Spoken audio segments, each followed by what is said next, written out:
when I saw your stuff there. And I'm like, you were at the Foundry? And when I was there, I never got around because we were in the transition movement. But I was like, you know what? I should meet with him because like you said, you have a home gym. I have a home gym. You like to train, you like to run, but you do more of like what I do, like that difference of like running, lifting weights, mobility, right? Because I think you're on a tear of how many days have you worked out now? I did stop that when I was training for my last half marathon just because I was getting way too worked out, but I did 450 straight days of training starting last January into this, what that would have been March. Okay. Yeah, were you lifting? Solid. Were you lifting or was it a combination of like mobility, running, zone 2, or was it just straight up lifting? For the winter months, I tend to be more strength and building focused. So I'm doing 5 days of training and 2 days of mobility roughly just to try to keep limber. My wife and I dance as well, trying to keep the muscle and recovery to be able to do that as well is so like ballroom dancing? We do salsa, Latin dancing. Okay, gotcha. Okay, great. Okay, my kids are dancers, so that's why I was like, okay, what style? Okay, yeah. I know ballroom dancing has a huge competitive side to it. Yeah, I'm not that fancy. Okay. And then, going into the summer, I tend to ramp up my running cardio work. So I'll usually do 3 to 4 days of running while I'm watching TV. I think that's just the easiest time to do 10 or 15 minutes of stretching and mobilizing. And then going back into the fall, winter months, I try to do 2 days of running, 2 days of cardio, and a few days of training, but then I tend to push those couple months into more of a recovery with all the holidays and stuff. I'm doing a lot more mobility, a lot less like 90-minute gym sessions and a more like 30 to 45-minute sessions just to try to keep active. So it's like periodization, right? You never have the same program over and over again. You're changing it based on the season that you're in terms of environmental and what your busyness is of your work schedule, life schedule, and external activities. You remake your workout programs according to that season, right? I also just get bored. Like just straight up, I do get bored of training. Like coming out of March, usually I'm like, okay, I'm so sick of being in the gym for this long. I need to go run or get outside and do something. Especially living in Carlton Place, there's tons of trails, right? To go run and get out there and do things. It's a nice place to actually be active outside. That's one thing I always say about Carlton Place. If you want to be active outside, there's tons of things to do there. 100%. So what sparked this? That's what I want to know, right? Like, where were you in your journey that you said, I'm going to work out for 450 days? Was there something that triggered it? Was there something that started this journey? What inspired you to make this big shift in your health? To answer that question, we have to go backwards a little bit. Prior to March 2020, I was in the military. I served 7 years in the Air Force as a technician, did some domestic stuff. I was active for most of my time in the military. You know, just like most guys, you go away for a few months at a time, you let it slip away, you're busy. It's the military culture keeps you fit. Then COVID happened and we went to lockdowns. I had left the military 2 days before all of that happened. Oh, wow. So it was piss poor timing on my part. Yeah, poor timing on my part. But I really didn't keep up with training. I wasn't working out at all. Just kind of going up, you know, like everybody was in the 2020. After the second set of lockdowns, that would have been the fall of 2020, my wife decided to buy a dumbbell set because she's very active herself. And she's like, I can't not work out. And like, at this point, I don't care. I'm like 205 probably. I'm only 5'8". So I'm like 205. I'm probably up 35 pounds from when I left the military. I'm not thinking about it at all. And then she got a whiteboard, puts a whiteboard on the wall, and she just puts like 1. She puts her name and just like 1, as in she's worked out like 1 day, right? Okay. And I was like, okay, so that's a problem. And then the next day it's 2. And I'm like, okay, now I can't allow this to happen. My wife is working out far more than I am. So then I decided to start training, and that really kicked off the change from working out for specific goals to making it a lifestyle, because now we're working out like 4 or 5 days a week consistently, her and I. We're trying to start eating better and like managing our lifestyle, having the confines of COVID, right? So then COVID comes and goes, you know, we come out of that period of our lives and it's January 2023, I guess. Skip a few years. And we've lost the years between those. It's just 2020 to 2023 is some kind of COVID lockdown.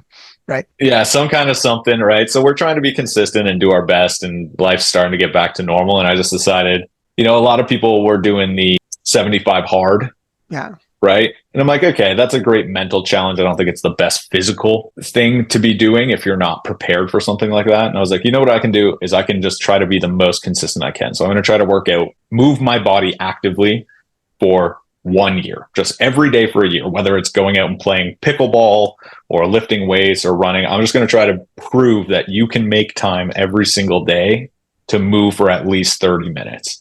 I love it. And so I documented that journey on my Instagram every day, just posting what I'm doing. Some days, you're running, working out, then you go for a hike and you walk the dog and you're doing a lot. And some days it was like, I really don't want to move my body. I need to go stretch and do yoga or take the dog for a walk, and that's just how I manage. And I just, for 450 days, move my body in a positive manner for 30 minutes minimum. Really started with ego of not letting your wife get fitter than you.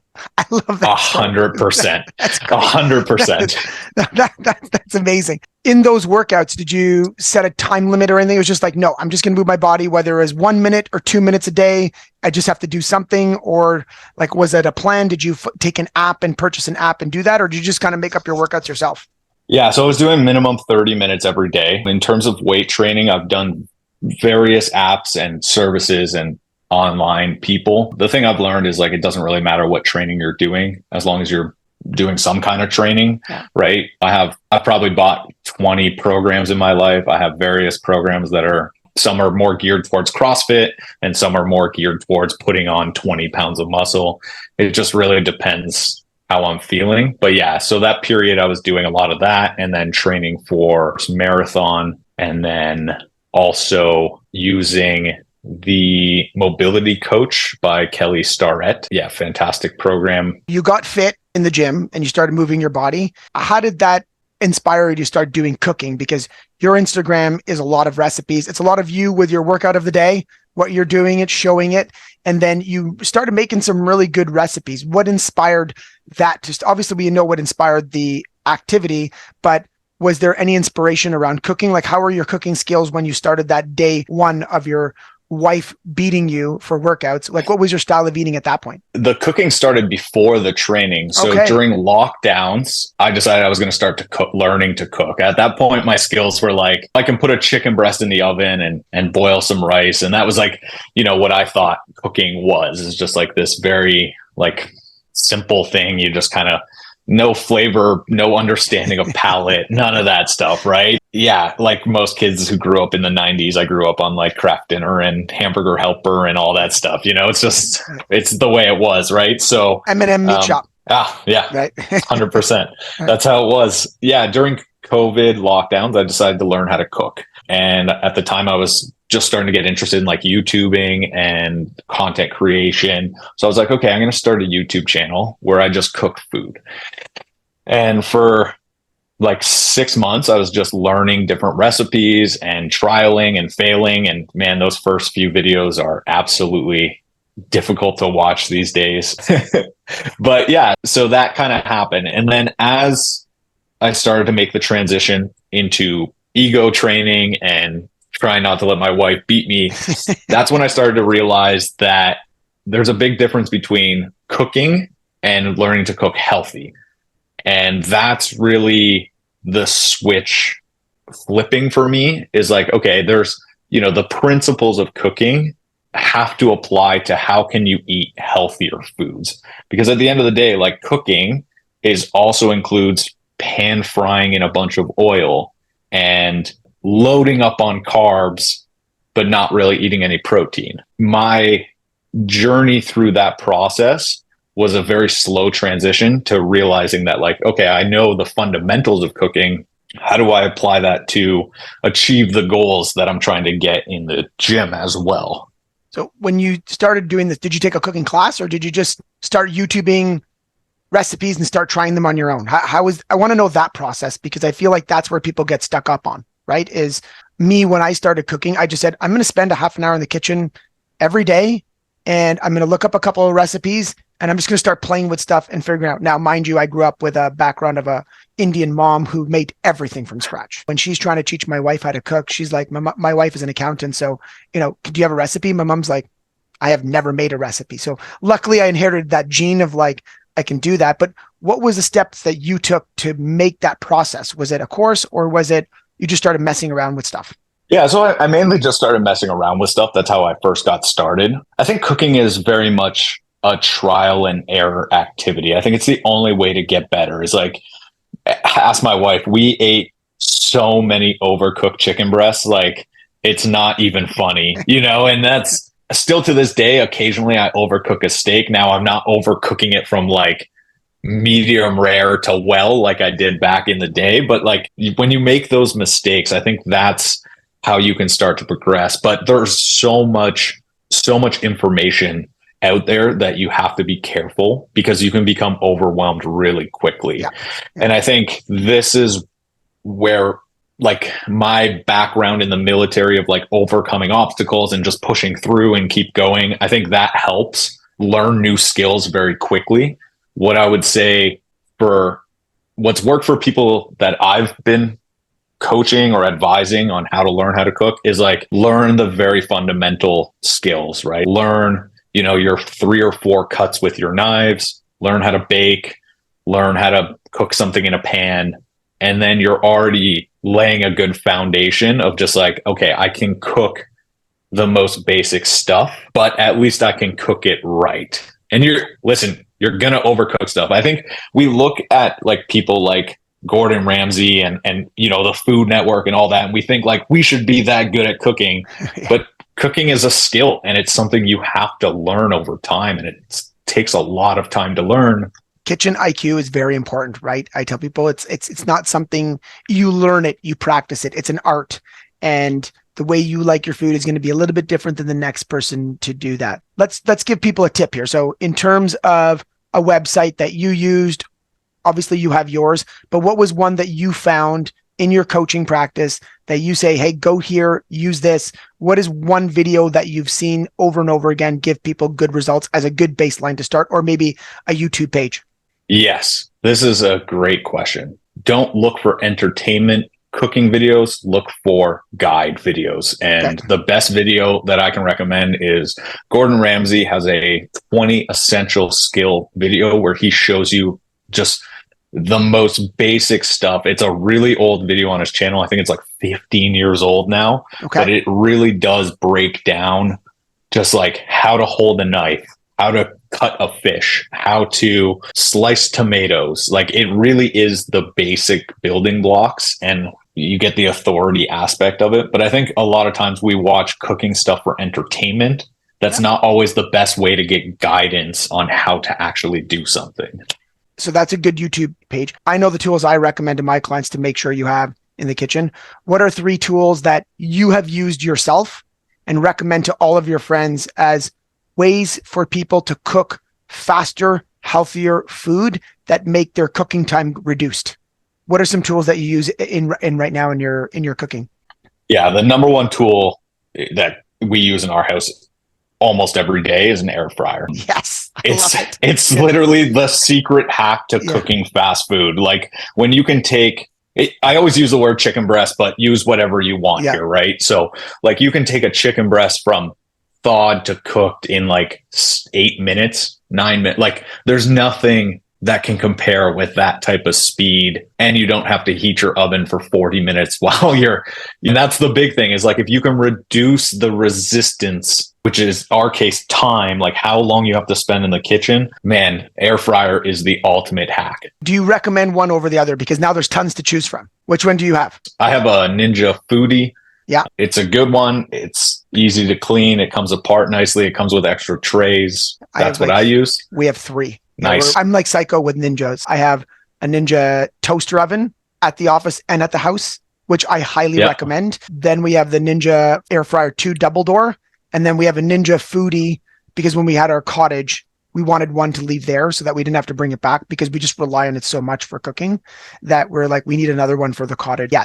But the toaster oven is even better than the double air fryer, because I made a whole chicken because it's smaller, but bigger enough to fit a whole chicken to it. And it's like an air toaster oven, everything. But I put on air roast. I made a whole chicken in less than 30 minutes cooked with crispy skin. Here's the beauty. As long as you have an air thermometer, it turns off on its own. I just keep putting in I put it at 30 minutes for 425, and then I'll go check it. And it was cooked to perfection at 30 minutes, but I can go do stuff. I don't have to worry about it turning, like keeping on or burning it. I'll just put it on for 30 minutes and it turns off on its own, which is one of the reasons why we recommend the air fryer to all of our clients. You don't actually have to be in the kitchen. You can just turn it on and leave, right? Yeah, you're not dealing with open flame. You're not dealing, like I have a propane stove. So it's like, even when the stove part's on, I have to be nearby. I can't just wander off, right? So yeah, the air fryer, you close the lid, you cook it. It's so easy. Yeah. What's a second tool that you would recommend? Second tool I recommend is a little bit more advanced. It's called the sous vide. Mm-hmm. And it's basically using, just to explain it to people, it's using circulating water at a set temperature to cook your foods, primarily meat, but you can do eggs, you can do different vegetables, stuff like that. I really like this tool for two reasons. One, you can cook directly from frozen. I can drop vacuum sealed, again, chicken breasts in the sous vide. It takes 90 minutes, but I don't even have to be home because it's just water circulating with a machine. Highly recommend that if you're someone who wants to just have, like, I think about it the same way people used crock pots back in the day. Like, they've become a little bit out of style for, you know, those pressure cookers. I think of my sous vide as the same way. It's like when I need protein cooked and I forget to pull something out, I can just put it in there. 60 to 90 minutes later, come back and it's cooked perfectly. And all I have to do is sear the outside to get some color, you know, season it, and then boom, I'm eating. My actual hands-on work time from flopping it into the water to cooking it is like 4 minutes total hands-on time. And chance of you drying it out is very low because you can set the temperature. Zero. It's really yeah, good. it's zero. Yeah. Right. And what would be the third tool? Yeah, the third tool for cooking quickly. The third tool I always recommend to people is like mastering your chef's knife. The third tool that we use a lot in our house is a wok. Yeah, super convenient for doing those quick pan foods, right? So if you want to we do a lot of chicken and peppers on rice, right? So you can cook chicken, get a nice coating on the outside in just a handful of minutes with the wok. A big frying pan works just fine. You don't need a specialty tool for that, but I would say that's a tool we go to, especially during the weekdays when we're both coming home from work at the end of the day and just want to whip up a quick meal. I like your knife idea though, because I think people don't realize that a good knife can save you cooking. I know when we actually bought a good knife, cutting sweet potatoes would usually take us 20 minutes. I did a whole bag in 20 minutes. I'm like, holy smokes, this saved us a lot of time, right? Do you have a knife that you recommend that you've used? Like, obviously you've started at the bottom of the barrel knives to a medium knife to like a really good knife. What would be a medium good knife that you've seen that you're like, hey, for bang for the buck, this is a really good knife that can save you time? Yeah, the Henkel's commercial grade yellow handle knife. They're about $50 for an 8-inch chef's knife. They stay sharp forever. You can whip them in the dishwasher. Just make sure you sharpen the blade from time to time. Okay. I have a much more expensive version of that knife, and I find myself grabbing that knife much more frequently. It's weighed nicely, and it's so easy to clean because it's meant for a commercial kitchen, and it sharpens up just as good as the $150 chef's knife. So, and $50 is pretty reasonable considering you're going to use that knife 3 times a day. Every day. Right? Every day. So it was one of the things that we realized when we were we try to buy one new kitchen tool per year because it just ups the efficiency, right? Everything from buying a new strainer to buying a new pot to cook something in or new Tupperware. And when we purchased the knives, we said, this is like the best thing because we actually enjoyed cooking now. We didn't realize that our knives were so bad until we actually got a decent set. And we just picked up the Costco set, right? Like the Costco one that was there. I think it was like $300. And I was like, wow, these are really good. Almost to the point where my wife was afraid to use them because they were so sharp. In terms of speed, it changed the whole ballgame. So that's really good. Now, what are some tools that you would want to save people from? Give us one tool that you're like, do not buy this. We've all talked about it in my circles as this doesn't work. It's not worth the time. What would be a tool that you would say? So I don't know if I have a specific tool for that, but I would say avoid single-use tools. Gotcha. You know, like those slap chops, banana cutters, pizza scissors, like those things have no utility outside of their described thing. And all you're doing is creating more dishes for yourself, which is going to deter you from cooking. Yeah. And this is why I recommend that commercial grade knife that you can throw in the dishwasher. And I specifically say you can throw it in the dishwasher because it's one less thing you have to wash. And doing dishes is a deterrent for people to cook at home. Yeah. Because that's more time you now need to spend in the kitchen. So if you can alleviate that by your chef's knife, if you master it and you figure out how to make all the cuts you need with it, that's one thing you have to wash. And if I say now you can throw that in the dishwasher, that's one less thing you have to wash. So you're going to be more inclined to cook because you don't have the mess to clean up. So I would just say, I don't buy a lot of fancy tools. I mean, I have a lot of stuff that's never been used before, right. Like crepe pans and all this stuff. They get used once or twice a year. And I don't recommend those just because, I just find myself, they take up a lot of space and I find myself avoiding using them because I have to wash them and clean up after them. I totally agree. That's why I tell my clients, I'm like, a good rice cooker, air fryer, good knife, good cutting board, really good Tupperwares, because I find that saves a lot of time in the kitchen. If you don't have to put your food to a plate to a Tupperware, I'll make all my food and throw it right into the Tupperware. And then, you know what I mean? So it's like, you have good storage centers to begin with, and a good water bottle is a really good place to start in terms of being able to just get healthier, right? Just one really good pan, rice cooker, an air fryer, a knife, and a cutting board. Like that just makes cooking that much faster and enjoyable, right? Because when you have a good pan that you enjoy and you can maneuver, that's not too heavy and easy to clean, it can be game changing in terms of wanting to cook faster food. The difference between like an okay $10 nonstick pan and like a nice like $40 pan is significant. Like you'll notice the difference immediately when you upgrade some of those lower end tools that you're using. I tell people, go to the bay and walk in there, and like I got the Gordon Ramsay old set for like one of these pans that we got. It was regularly $200. It was 70% off. I think I paid $70 for it. And it was the one who he was with before. I forget the name, but it's a really good pan.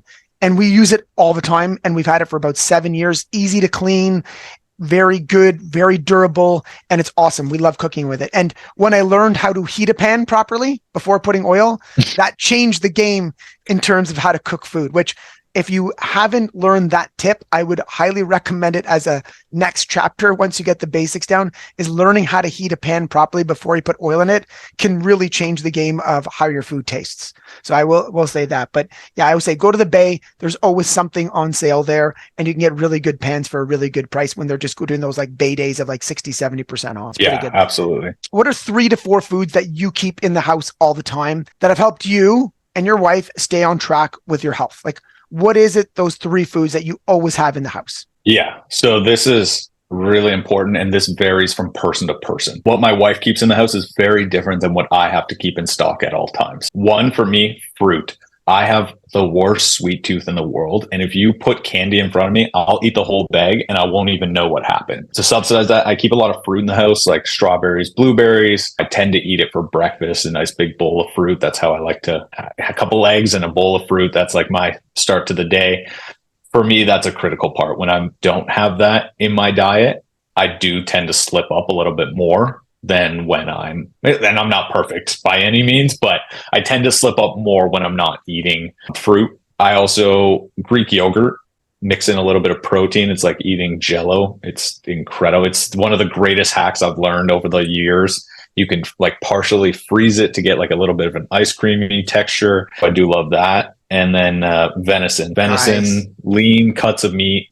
That's kind of my go-to. I love like barbecuing and eating steaks. So at least going with something like elk or venison is a little bit more manageable because of the leanness of it. Those are 3 foods that I was not expecting. That's great. Right. So it's like elk, venison, Greek yogurt, and berries, right? It's like, you know, that's really, and so what would be some of the foods that your wife would have? Because you said they're different. So, because this is something that people talk about, well, my wife eats something different than me and you eat something different, you know, they don't like that. But what is 3 foods that your wife would always have in the house? Yeah. So my wife's a little bit more, she likes more savory things like croissants and stuff like that. So we try to form her meals around that profile. For instance, she'll have like a baked oat or like an oatmeal type dish, something like in that realm will be a little bit more her thing. So it's a little bit more meal prepping versus just like raw ingredients. She doesn't eat a lot, so we have to manage like throughout the day how she eats. So packing like a salad, for instance, we buy those like pre-packaged Costco. She really likes the dill. I don't know what it is, but the dill one from Costco. And that's something she'll take like multiple days in the week. What else would be? So salads, oats, what would be the other one? What's her protein? What's her protein of choice? Whatever I make that's left over in the fridge. The best thing. What do you like to eat? Whatever my husband makes, because he's the chef, right? Exactly. That's the one. She's very much like, if it's not cooked for her, she's probably going to skip that meal, whatever it is. Let's go back to your journey of where you started that one mark on the whiteboard. So over that 400 days, what are 3 things that you would tell somebody today that you learned that you didn't realize that can change your health the most? Because there's lots of people who are sitting around, they're too scared to make that one mark, right? Or the people they're hanging around with aren't those people, whereas you had that one motivation to spark that, your wife was starting to do it and you're like, I'll do it with her, right? And I'm going to beat her on top of it, because that's what we do as husband and wife, right? Of course. What are 3 things that you learned that really changed the way you look at your health after doing that 400 days? Yeah, this is really important. And I think this is where it gets confusing. I've now broken it into a system I call the health pyramid. Okay. So it's the structure upon which I build my decision-making habits.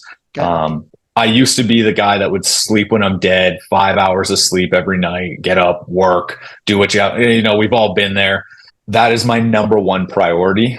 And it should be everyone's number one priority, because if you don't have the energy, you're not going to get up and cook. And very simply, you can control that element more than you think if you just pay attention to it. Like, you can't always find the time to work out. Like, sometimes you are just too busy, but you can definitely make sure that you go to bed early and get the appropriate amount of sleep every night. And that varies from person to person, obviously. But I think that's one of the most important lessons I learned. It's just like, you need sleep to operate at your best.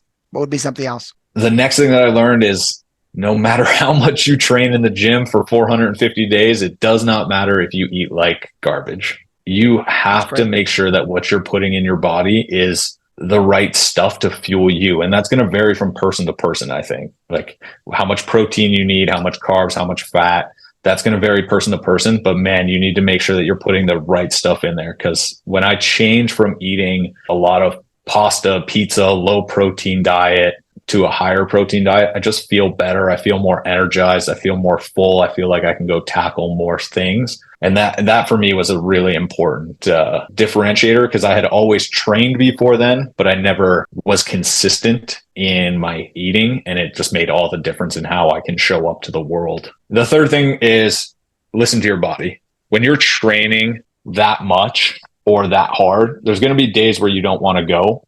And there's a difference between like, oh, I don't really want to go for a run today, which is me 5 days a week. And then there's, hey, today is probably not a good day to run. Let's go stretch instead. Yeah. There's a significant difference between those two feelings. And when you push through the first one, you get all of the benefits of having pushed through, as well as the physical stuff. You've won the fight with yourself that day. And I think that's an important battle to win every day. But there are days where you do need to just step back and listen to what is being said to you. And if that's, hey, don't lift heavy today, maybe lift a little bit lighter, but still get in the gym. Maybe it's, hey, I need to sit and rest and drink some water and eat some protein and just recover today. That's okay too. People forget food is recovery, right? Food does help recovery, Those are 3 like hard, like those are unreal things but I've won through it. And I've went through the journey with clients, and those are 3 statements that you have to have gone through the journey to be able to say it. Because to the everyday person, they're saying those are simple. I have to sleep more, I have to eat better, and I've got to listen to my body, right? But you have to go through the hardships of pushing your body and then knowing the next day, you're like, ooh, today I really feel it. Right? Whereas some people are like, oh, today, well, I just didn't feel too like working out. It's like, no. Just keep trying to do that 30, 60, 90, 120 days every day. Then when you learn that and you know the difference, that's when you'll start to feel the difference. Like, that's when you can start to tell. Right. But yeah, I always give the rule of thumb to my clients. Like, if you go for a workout and you feel worse after the warm up, that's usually a day you should go home right away. Like, the warm up, you're getting 100%. Worse during the warm up. And I learned that from a pro athlete, because I tore my hamstring, and because I was getting worse in my warm up. And then I said, I'll go do some sprints to warm up, and I tore my hamstring. Those are really good. But you went through it. So now you can say like, hey, these are the things that I really learned. But if you haven't done that, you wouldn't know. Right. What are 3 non-negotiables that you do for your health every day before we let you go here? Yeah. Every day, sleep 7 to 8 hours. Okay. I go to bed at the same time. I wake up at the same time, Monday to Sunday. It's just religious for me because of the level of productivity I need to operate at on a daily basis. Some days I sleep in a little bit more. Some days the dog wakes me up an hour before the alarm goes off. It's not perfect, but it's going to bed at the same time, turning off the TV an hour early, not scrolling on my phone in bed. Those little details around your sleep are so critical. That's the first thing. I move my body at least 30 to 45 minutes every day, whether it's training or going out for a walk with the dog. I just need to move because I sit at a desk all day. I make videos. It's not a very physically demanding job, and I feel more energized when I do get up and move the body.